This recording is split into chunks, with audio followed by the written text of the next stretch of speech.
Kalau suku bunga turun, saham bakalan naik.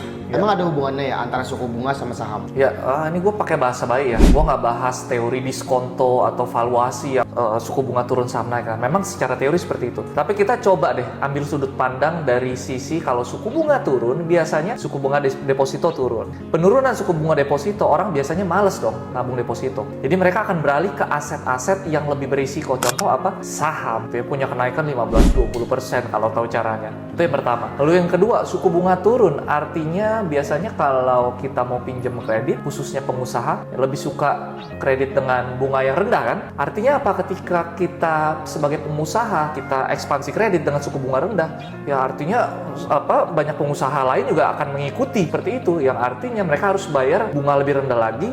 Itu berdampak kepada ekspansi bisnis. Ekspansi bisnis akan mengakibatkan namanya kenaikan laba bersih keuntungan perusahaan. Nah, akan tercermin pada apa?